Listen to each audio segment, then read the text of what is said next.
Welcome back. We are Gentlemen United, and you are in the man cave. In our show tonight, we'll be talking about the pros and cons of advertising your business as a Black-owned business. As always, for those watching this live broadcast on YouTube, feel free to add your comments and questions in the comment bar. Joining us tonight is Gentlemen United member Bennet Kelly, and of course, you, our viewers. I'm Sean Best, and I'm your host and moderator. Before we get going, hey Bennet, how you doing, man? I'm very good, man. I'm very good. A little tired. Some flooding over here, but praise God, I'm okay. Praise God, man. I know there's a lot of craziness going on in Pierrefonds, the West Island of Montreal, so hopefully you come out of it with 10 fingers and 10 toes. All right, so we're going to start off with some facts and statistics first before we get into this topic. Obviously, it's a very sensitive topic for many people, so I want to make certain we start off with a level playing field. So, some facts. It's projected that by 2060, the black population in the United States will increase from 46 million to 74 million, representing about 18% of the U.S. population. I did a search of the Canadian census numbers on Statistics Canada, and the website showed no information on black-owned businesses. I understand that Canada has not historically captured race-based census statistics, though this is set to change with the next census, from my understanding. So all the statistics I'm going to give you are U.S.-based at this point. Now, the U.S. Census Bureau in 2012 and 2007 did a survey of business owners. Black-owned businesses in the United States increased 34% between 2007 and 2012, totaling about 2.6 million black firms. More than 95% of these businesses are mostly sole proprietorship or partnerships, which have no paid employees. About 4 in 10 black-owned businesses, or 1.1 million in 2012, operated in the healthcare, social assistance, and other services such as repair, maintenance, personal and laundry services sectors. African American business owners own 51% more of the equity, interest, or stock in their businesses. Now, here's some numbers here, so just bear with me. Employee payroll. 109,000 black-owned businesses had paid employees, employing 975,000 people with a total payroll of 28 billion, and this is not adjusted for inflation. States that accounted for 35% of all businesses in D.C., leading the nation, followed by Mississippi with 28% and Georgia with 27.6%. Georgia had the largest total with 257,000 black-owned businesses, accounting for 10% of the nation's total for black-owned businesses, followed by Florida with 251,000 or 9.7%. Excuse me. New York City had the most black-owned businesses with 251,000 or 9.7% of all the nation's black-owned businesses, followed by Atlanta. Now, let's look at all this relatively speaking as it relates to other communities.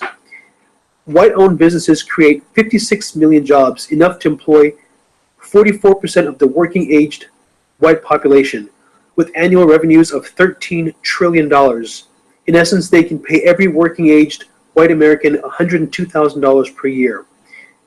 By comparison, black-owned businesses create 1 million jobs, enough to employ 4% of the working-aged black population, with annual revenues of $188 billion. What that would work out to per each working-aged black American is about $7,000 per year. Big gap.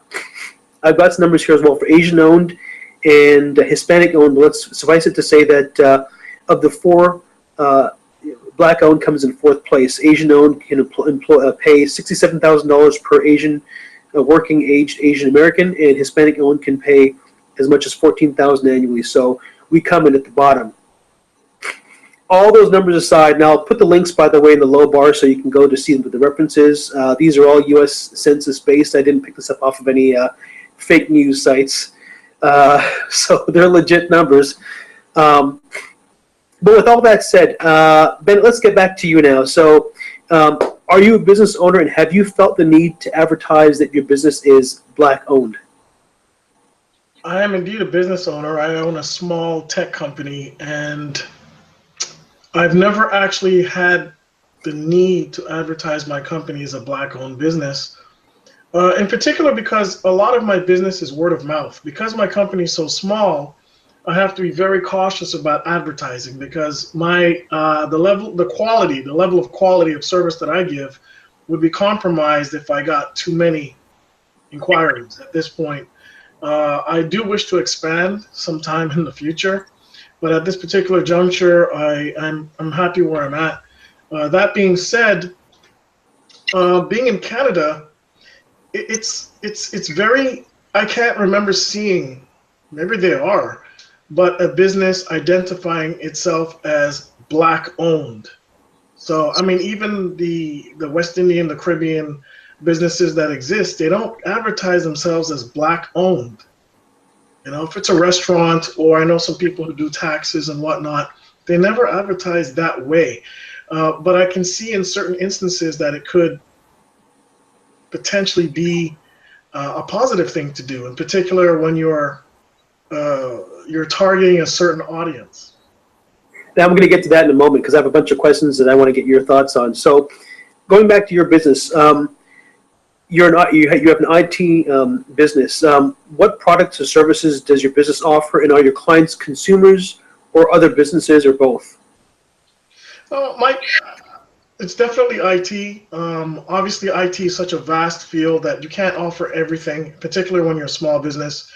I generally started out my business just building computers for clients, mostly home-based clients, but now it's grown a lot bigger than just that.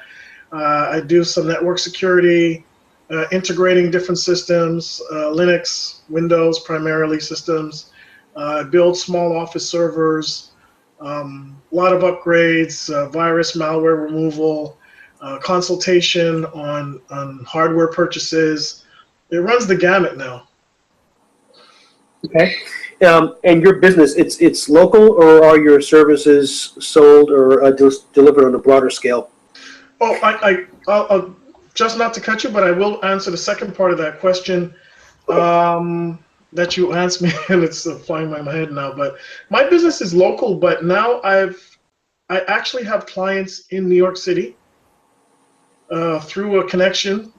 My cousin, who's a lawyer, an attorney down there, and I've supplied his law firm pretty much all of their PCs and their technical stuff, even to the point of being flown down to, told to do that. It's cheaper for them to fly me down to do major work than it is to employ someone from down there, particularly with the exchange rate. Yeah, particularly with the exchange rate. So it's spread out, and I've also supplied some technical know-how to some other technicians who live in California, Sacramento area. So and also Texas. Wherever I have friends, they spread the word. Yeah, right. So basically, you grow your business by a reference. Excellent. Okay. Now, do you think that advertising that your business is Black owned would make a difference giving your clientele? And if so, what difference do you think it would make? That's a tough question. I've never actually advertised it as Black owned. I think in particular because a lot of my business comes through referrals, that the color of my skin is pretty apparent when I'm being referred by somebody else. So I've never had to go out there and advertise it as Black owned. I mean, I just walk in, this is me. And referrals are good because word of mouth is a lot more powerful than an ad in the paper. It is. I mean, as a consultant, I was a consultant for 10 years, and I found that my best business came from word of mouth and people who knew me. You just get better. They know exactly what the quality of work they're going to get happens to be, and that goes a long way. So you don't think it would make much of a difference at this point? If you haven't really explored that avenue, and I gather if your business is doing well right now, I don't know if you'd perceive any additional business coming your way if you had advertised it that way. Well, strangely enough, it's something I've been thinking about. It's on the back burner, in particular to expand my base within the United States. I don't think it would be as critical here in Canada, for example. But in the US, it might, depending on the segment of the population, let's just call it, that I'm trying to focus on, it might actually be a positive thing. I believe that being polarized racially is a lot more apparent in the United States than it is here in Canada, in particular in these days. So You're correct. while that in of itself, in my opinion, is a very negative thing, it does make identifying yourself as a black-owned business, depending on the demographic that you're after, a pretty powerful tool. So would you consider, for example, obviously, as a business, you're looking to attract clients, regardless of what their racial background happens to be, because revenue is revenue, business is a business. We all need to run our businesses. But would you say that when you are looking at your marketing plan or your advertising plan, that when you look to advertise in venues, when you're at black networking events, that's an opportunity, obviously, to advertise you as a black-owned business for those who want to do trade with you. But when you're advertising on a broader scale, it really doesn't add any additional value. And I'm not putting words in your mouth, but I'm making the presumption that when you do a broader advertising, if you decide to go that route, do you see any value? I mean, I imagine you wouldn't see any additional value saying, hey, I'm a black-owned business, because if your clients are Southeast Asian, they're not going to care, right? Well, you mentioned black networking events, and actually advertising as a black-owned business, all I have to do is walk in, and I'm advertising. I'm a black-owned business, Yeah. And in that milieu, it actually is an advantage. It's a black networking event, and I'm black. So I walk in there and I just fit, the what everybody's looking for in there. With respect to, for example, you mentioned Southeast Asian clients. I've had a few. I've also had a number of Middle Eastern clients and whatnot. I got to tell you that at the end of the day, what I have found is that unless they're complete outwardly racist and don't want me just because I'm black, that the quality of my work speaks for itself, and that has propelled me further than just saying, look, I'm a black-owned business. Right. That being said, but like I had said before, and I'll reiterate, I think that there is a place for it. So I hear what you're saying. So the value add for me as a client, or for someone else as a client, of you being a black-owned business is only valuable, I guess, to me if I'm of the mindset that we're looking to help black businesses grow and to allow the dollar to circulate in our community a little bit longer. If you're not from the black community, or if you are but you don't have that mindset, then that becomes, I guess, an irrelevant or a moot point. Is that a fair statement? I think it's a pretty fair statement. I mean, we've already discussed this in previous, I've heard it, Gentlemen United sessions, in that there is complications operating within the black community, in particular if you have a technical background, I find, at times. And this is an issue that even identifying yourself as a black-owned business may be a slight detriment, depending on who you're identifying yourself to within your own community. You know what I mean? That actually, I was going to save the one to later, because yes, that's a point we need to explore just a little bit. But let's take a little bit of a deviation here. So, how about social networking sites like LinkedIn? Do you consider posting a picture of yourself? I know LinkedIn is more, it's a networking site, right? Some people tend to, and I know one of our other Gentlemen United members, Wayne Harris, mentioned that he treats it more like an online resume, and his whole approach is, well, what you're interested in when you're looking for me on networking sites like LinkedIn is the skills that I have, my experience, the references, the other comments that people have, and the picture is irrelevant. Like, for example, in Canada, I think putting a picture on a resume is against the law. So, quite frankly, what you should be interested in is my skills, what I bring to the table. We may have a phone conversation. By the time that you see me, you've already gotten to know what it is I do, what my experience is like, how I present myself, etc. So when you see me, of course, the last piece of information you gather is I'm a black guy. That should really be irrelevant. So in your mind, when you look at your LinkedIn profile for your business, I'm presuming you have one for your business. Do you have your picture there? Do you still subscribe to that thought process of it's an online resume, or do you see it as a different sort of tool for your business? Well, it is an online resume. It's like a car salesman. You're selling something. okay? And I do post my picture, and I'm going to tell you why. I don't want any surprises, okay? If you don't want me because of the way I look or the pigmentation of my skin, well, you know what? You don't want me, okay? If you're willing, I want clients who are willing to look beyond that and look at my skill set and look at what other people are saying about my work and what I've done for them. I don't need clients who have this wall in front of them that they're not even willing to consider that because of this foolishness called racism. So when you're on LinkedIn, I put myself out there. Even Facebook, you advertise a Facebook company, I put myself out there. Even my YouTube channel, I've done videos where people see what I look like, okay? My approach, the way I speak, the way I present the material, you know, and show people that I'm knowledgeable to a certain extent, that to me is the selling point. If you're just willing to look at me and say, oh, that's a black guy, and move on, I wouldn't want your business anyways, because that is a barrier that I don't want to jump over. Live in your corner. Right. Gotcha. Okay. Now, do you also have your own website? And if you do you have any identifiable elements on it? For example, you said that on LinkedIn, on Facebook, you know, on your YouTube channel, you present yourself. Do you also have a website? And if so, do you also present yourself on the website? It's interesting because at this moment, I actually don't have a website that's live, but I have one that's been developed. So I'm just waiting to tweak it and make it live. And actually, good thing you reminded me. You know something, it's interesting. When I built my website, I purposely, well, you put graphics, you know, there's pictures of tech people and, you know, people in meetings and whatnot, depending on what you're doing. I purposely went out of my way to make sure that different ethnicities were present on my website. Not just black, white, Asian, Indian, Latino.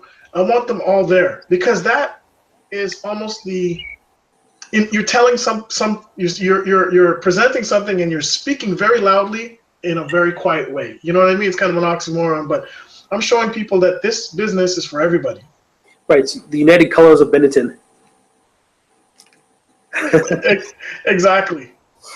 All right. So now, do you have any employees? And if so, do you employ non-black employees? I personally, at the moment, don't have employees. I have partners. Okay. People who are in very similar businesses or very similar business positions.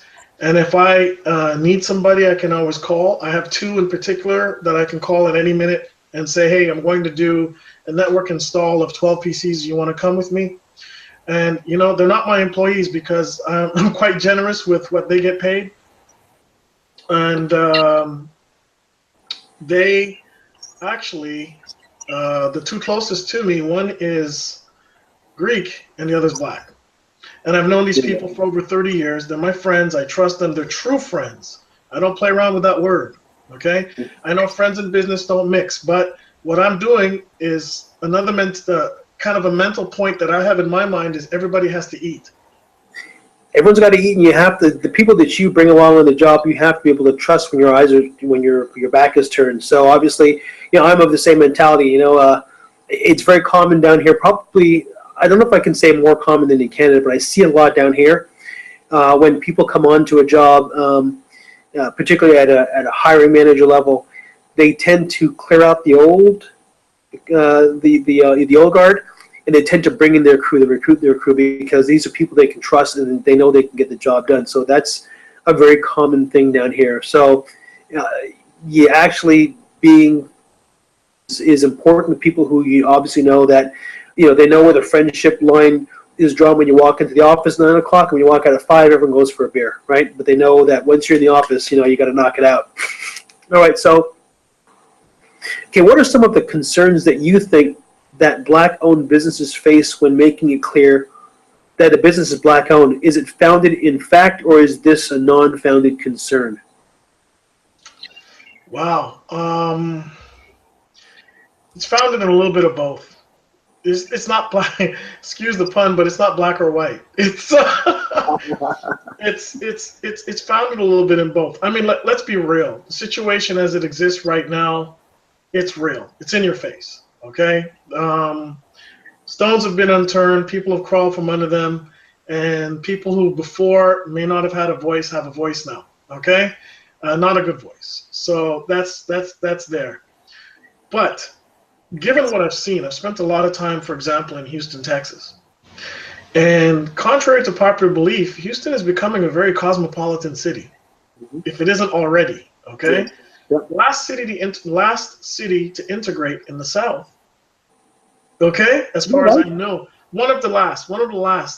I know that they only had their first black mayor, well, about 15 to 18 years ago. I forgot his name now. Anyways, what I'm trying to get at is when you go to a major city, the common denominator is money. It's money. When I perform a service for somebody, an IT, I walk in there and their systems are down, the POS systems aren't working, I have to build something on the spot. I've done that up here. If I do it and I complete the job, and I complete it in time, and I complete it at a good rate that they're okay with, trust me, they will call me back. Yep. They'll call me back. You know, if I walk through the door and they look at me and they say, no, we don't want you, I'll just walk away. Right. Get somebody else. And here's the thing. I mean, you know, when you're running a business at a level where you are making enough revenue to sustain and you're comfortable with your lifestyle, then you have the flexibility to say, yeah, I'm not going to do business with this guy if he's going to be, you know, difficult or be a bit of an idiot, right? Well, I see it a little bit differently. I see it that, you know, my mental health and my health are much more important than the money I'm making. And why do I need to put myself in this position of stress? I'm not here to educate people on race relations. I'm here to perform an IT task. And I don't need that hassle. Another thing that's really bad is even if they take you and something goes wrong, it may not be you. Okay, for example, they tell me the PC's down, or we have a virus, it's our POS system, we really want you to get rid of it. And during that task, power supply blows up and dies. It's not my fault, it's just something that was going to happen. You know, the level of tension is already this high, okay? And that will put it over the top. I just don't want to put myself in that position where I feel like no matter what I do, I'm struggling to please the client. I try to please the client, but the barrier of my skin color, that's not something I can just leap over. Yeah, you don't want to add that to the mix of problems you already have to deal with, because that you can't fix. You are what you are, right? Exactly. I can't fix that. Well, not that it's broken, but you can't fix their issues with it, right? Well, it's their issues. It's their outlook that's broken. I'm not broken. That's exactly right. Okay, so now here's the question we're going to come back to. So I kind of put you on pause for a second so I could come back to this. How do black clients respond to your business when they become aware that it's black owned? Do you think that the reaction would be any different if your business was white owned? How about if your business was Asian or other non-black ownership, and why? Okay. True black professionals, there's a word called true, okay? For example, a couple members in Gentlemen United, Wayne Harris, Richard Tate, who have done a lot of business at his restaurant. There is no difference in how they treat me business-wise. It's a business, I'm there to perform a service, and it's great. When you find people who are not as professional, it becomes more laborious in many different ways. Getting paid, what am I getting paid? The number one thing that I have is, sorry? What currency they've chosen to use? Food, usually. I've said this before. Another thing that's really upsetting to me is walking into a situation where I know what I have to do. There's a certain task I have to perform for a certain price. It's been negotiated. Everything's cool. And all of a sudden, they're throwing 3 more tasks at me. Oh, you're already here. You might as well do this. While the hood is up, while you're in the engine and the hood is up, can you do this? As a project manager, I deal with that constantly. It's called scope creep. Absolutely. You know what it's like. And I've had that often. And nothing irritates me more because they haven't paid you yet. So put yourself in a sticky situation. So what I've resorted to doing is I came up with a policy that I find is somewhat clever. A friend of mine helped me with it. I've adopted it. If I have to spend more, if the job is going to take more than 1 hour, I have to do it, take the machine or do it remotely as much possible as much as possible. I can't always do that depending on the nature of the work. Right. You know, for example, if it's a PC that needs repair or a server that needs repair, if it's going to take more than 1 hour, I'm going to have to take it. Right. Right. And that way you can manage your time on that with the other priorities you've already scheduled for that day. Exactly, but not for every client. Once again, at Bistronola, for example, I'm there, I do the job there. Yeah. Because of the level of professionalism that the people who run the place, it's very readily apparent that they have that. So they know what I'm there for. They're not going to bother me. Right, right. All right, so I'm going to read another a little bit of statistics here that's relevant to the topic somewhat. So a 2016 Nielsen report, there's an article written in the, I believe this was the Atlanta Black Star. The article is called "Black Buying Power Has Reached a Tipping Point, but How Will Black America Leverage It to Create Wealth?" As The Atlantic, I guess that's a magazine, notes, black buying power is expected to reach 1.2 trillion in 2016, I guess that was last year, and 1.4 trillion by 2020, according to the University of Georgia's Selig Center for Economic Growth. That is so much combined spending power that would make Black America the 15th largest economy in the world in terms of GDP, the size of Mexico based on World Bank data. By comparison, in 1990, Black buying power was $320 billion. As the largest consumer group of color in a nation that is becoming increasingly darker, this trend will only continue to have its impact on the U.S. So obviously, there was a huge market there. The discussion, of course, around Black-owned businesses is really about, part of it's really about trying to keep the money in the community as long as possible. I know you've probably, seen the articles about, the dollar in the Black community stays in our community for about 6 hours. It literally comes in and it goes right out. And of course, when the money goes out, the businesses, the community can't build and build wealth within the community because it goes right back out to Nike or whoever else is, they're, spending the money on. So why is it important to you for the Black community to support Black-owned businesses? Black-owned businesses. What's in it for the Black community to do that? Well, it goes back to a cohesive, level of professionalism within the Black community, and people have to understand the benefits of keeping the money in the community. There are two reasons why money might leave the community. One is there just aren't enough Black-owned businesses around. That's one reason the money might leave. But you're in Atlanta. You have a plethora of Black-owned businesses all over the place, and yet some are still struggling to attract business from the Black community. There's no cohesive mentality about keeping the money in the community, and this is a major issue. I mean, if that happened, that amount of buying power would buy a lot of power, period. Okay? I was about to say that because part of having the wealth reside in the community translates into political influence. When you look at a lot of these candidates, when they go to different communities to appeal to them for their vote, they typically go to appeal to communities that have the ability to that have wealth. They have the ability to impose their will in certain ways because they can afford to. They can lobby certain politicians. They can, affect things. Our community, because the money just flows right through it like like a river. We don't have enough wealth within the community really to influence the politics in our environment. Even though we make up a significant part of the population here in the U.S. and also in Canada, we don't have any clout. We don't have any financial or economic clout. Is that a fair statement, or would you not agree with that? Well, I think we have tons of financial clout. Unfortunately, it's spread all over the place. And due to whether it's indoctrination or, years and years of bad teaching, or, habits that have been put into us. And I say put into us because, habits are formed from birth. They're given to you. I think that we just don't get it, or we just don't care enough. Not all of us, not all of us. You're telling me trillions of dollars of buying power, and yet that does nothing for us. This is ridiculous.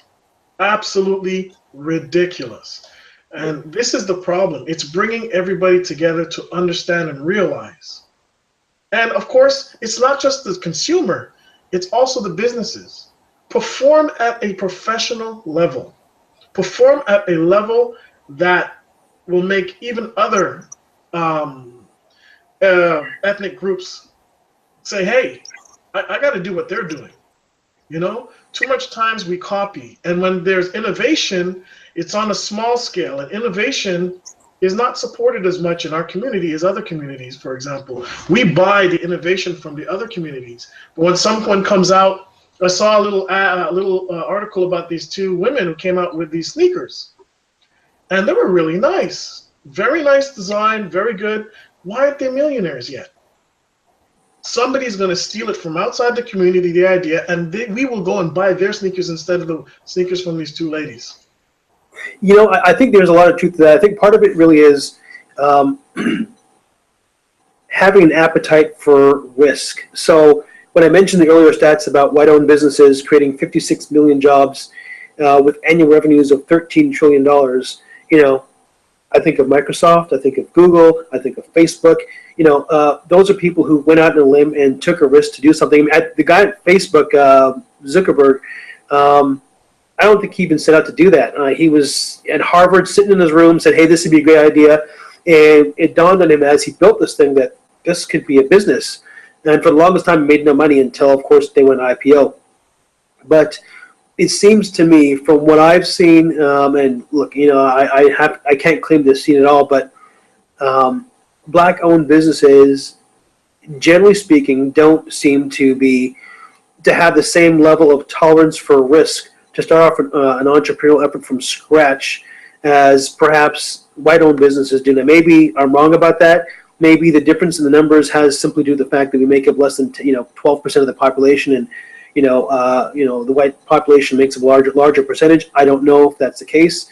But when I look at a lot of the black businesses I've had interaction with, I was at a Caribbean market a week ago, and I remember I called ahead to make sure they were open because the information may not have been accurate. My phone, I checked, and I called and spoke to the lady. She says, hello. I said, hi. Just calling. Is this the Caribbean market? She says, yes. I said, okay, are you open? She goes, why? Because I'm driving there. Like, it's to your point. I don't know that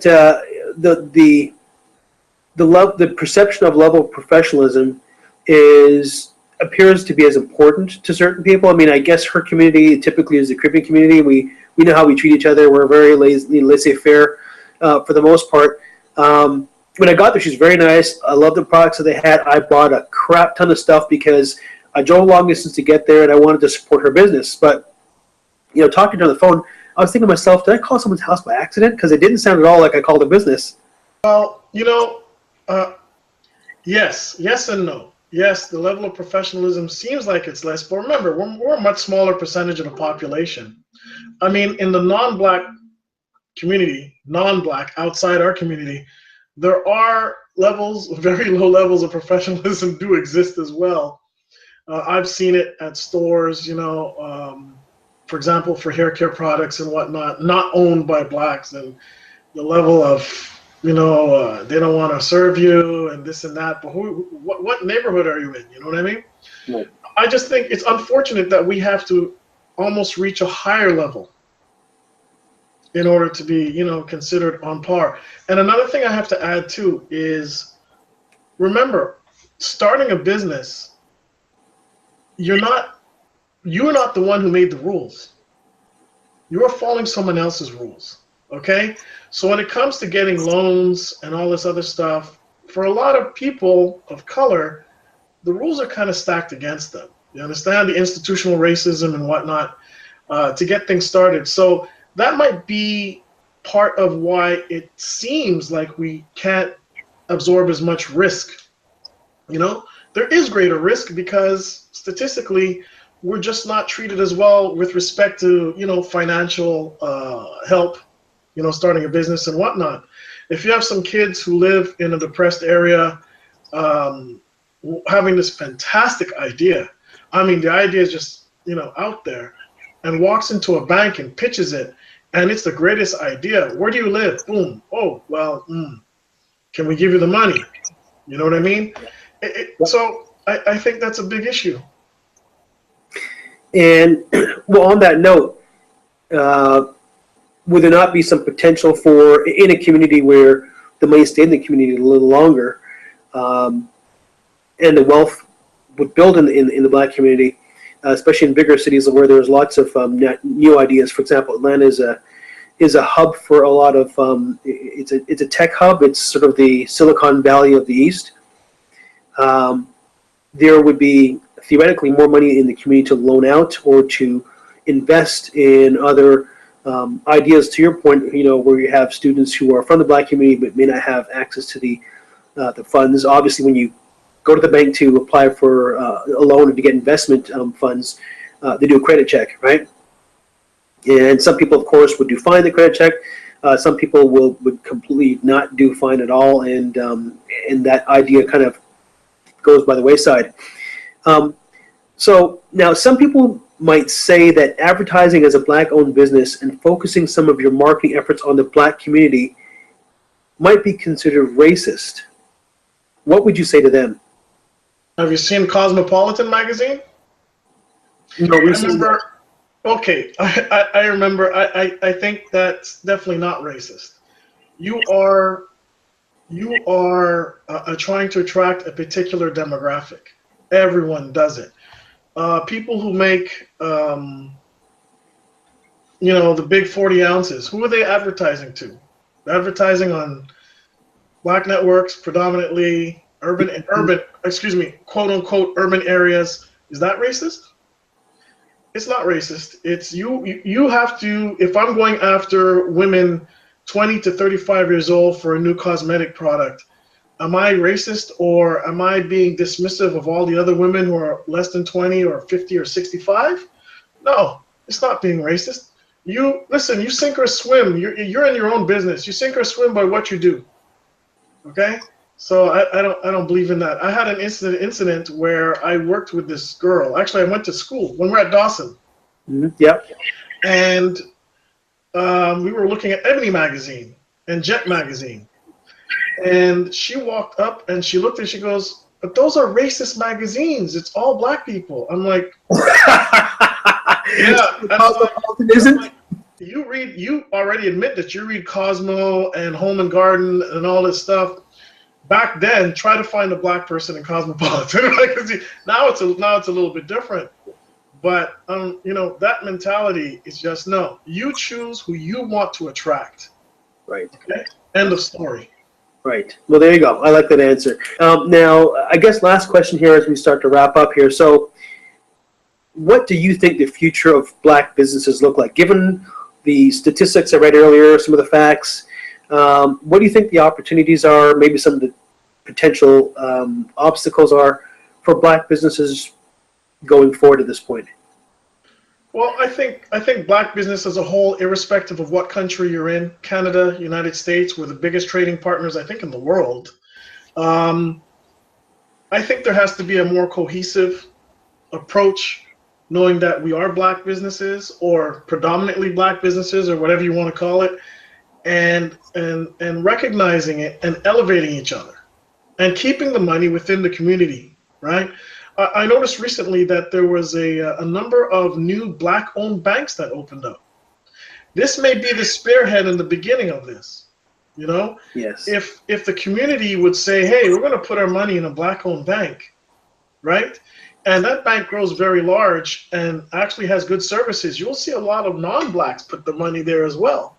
Okay? That's right. If you're giving me 10 free checks a month and the bank I'm at's giving me one, I'm going to you as long as you're stable. Well, you're FDC insured or whatever they call it down there in the United States.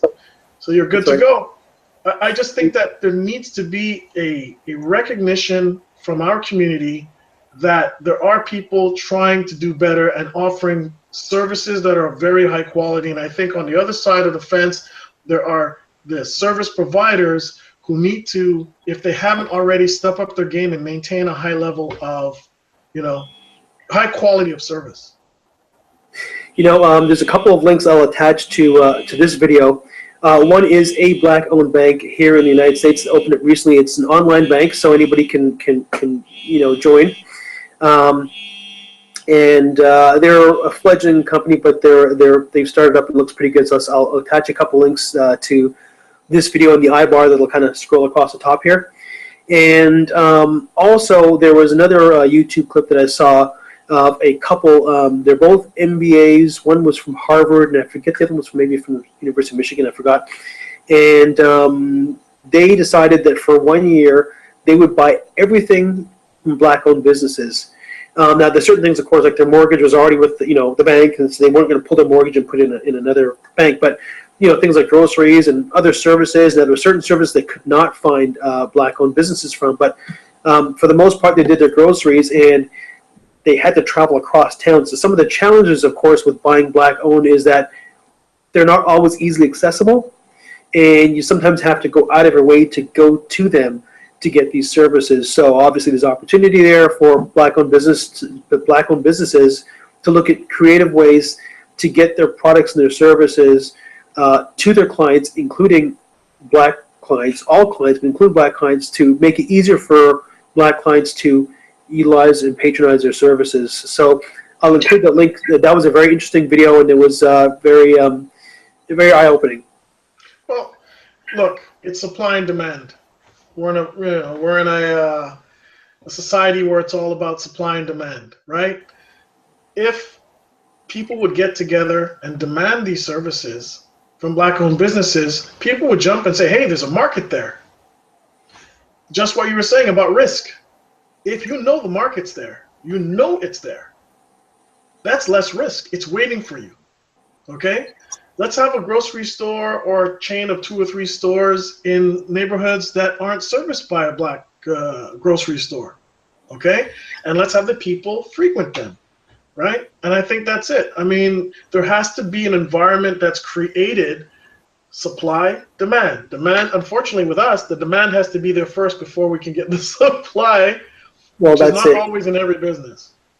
That's true. I mean, and there's ways I think that a lot of businesses, black businesses too, can leverage other services out there. So, for example, if I have a grocery store or if I have a restaurant, but I live in 50 miles or work 50 miles away from where you live, or whatever the distance happens to be. There are services, for example, like Uber Eats. I'm not sure if they have that in Canada yet, but they have it here in the U.S. It's like Uber. What you do is you go to your Uber Eats app and you say, I want to get Indian food delivered, and you pay for it online with the same way that you do typically with Uber.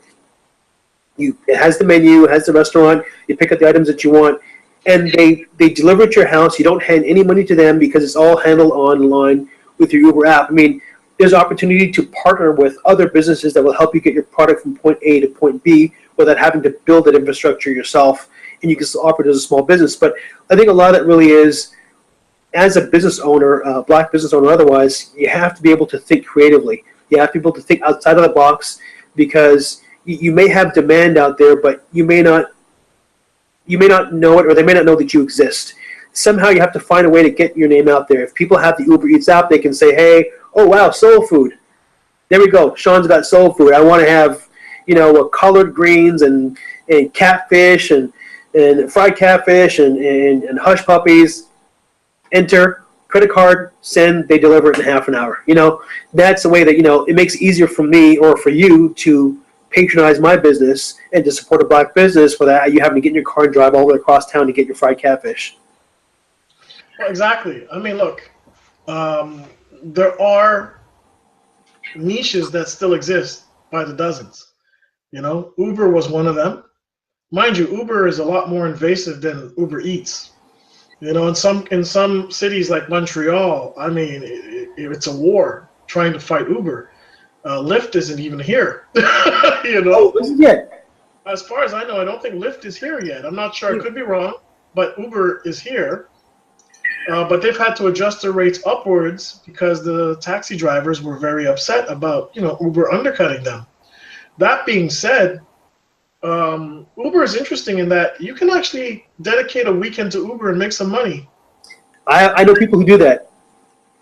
Exactly. So there's things. I mean, Uber Eats.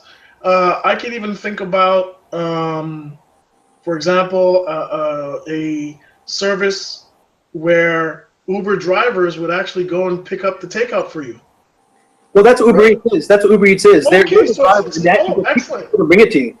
Fantastic. I mean, there's some risk involved there. I don't want other people bringing my food, but I mean, if you're willing to do it, you're willing to do it. You know. Well, the way that they manage all that is with Uber. There's a rating system. They rate you as a client, and you rate them as a driver or as a service provider. So obviously, if this guy's dropping your food in the ground and he brings it to you, it's like dog hair or whatever. You put enough bad comments, he's not going to get business anymore. So there's an incentive for them to do a good job, obviously, so they can keep on doing it. But I mean, I only brought that up as an example of, as a small business, I think as an entrepreneur, that sometimes you got to think creatively. You don't have to create the entire wagon from bumper to bumper, the car from bumper to bumper. If you can provide what your core competency is as a business, you can leverage other businesses to help you deliver or sort of fill in the blanks. So, I guess I go back to the whole point about taking risk. I think sometimes people, when they think about their business, they make the issue really bigger than it needs to be, and they start spreading themselves way beyond their core competency to try to deliver a service, and then begin to realize that the overhead's too high. I can't run this business at this cost. And there's creative ways of getting around that. And again, this goes back to, if you're going to support black businesses, as a black business, you have to make it easier for your clientele to get access to your products and services. And there's creative ways of doing that. Absolutely. I mean, I know a gentleman, I think he's half black, half Arab. I'm not sure, but he created an app for hospitals to locate any piece of equipment. But unlike most hospitals where you have to go to a computer terminal and where's this and where's that, because there's locators everywhere. Everyone has an app on their phone. And they can actually request someone nearby to deliver the equipment to them. So it's a lot faster than calling the department and whatever. But the hospital has to obviously recognize the app and say, this is what we're going to be using. And he gave it away to the hospital for free. And I'm like, are you kidding me, guy? You know that? Anyways, I'm just saying. When you build a mobile app, you typically start off with it's free until they become dependent on it. And of course, the hand that rocks the cradle rules the world, right? Then when you have enough exposure to it, hey, it's 99 cents for this upgraded feature, and then that's how you make your money, right?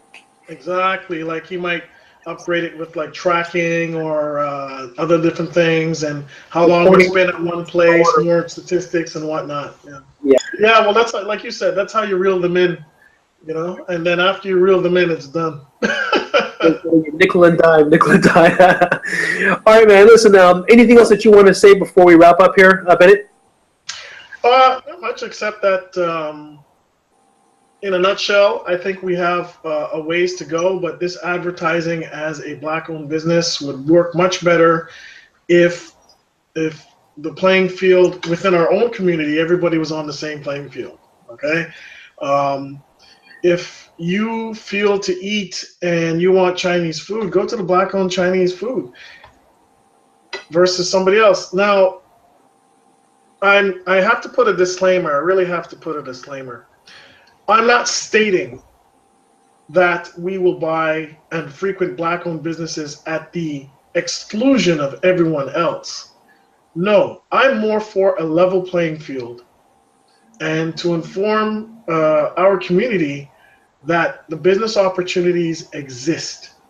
Okay? All the other communities, most of them, not all, but a lot of them have done this, and they prosper because of it. There's only prosperity that can come from keeping money within your community. Okay?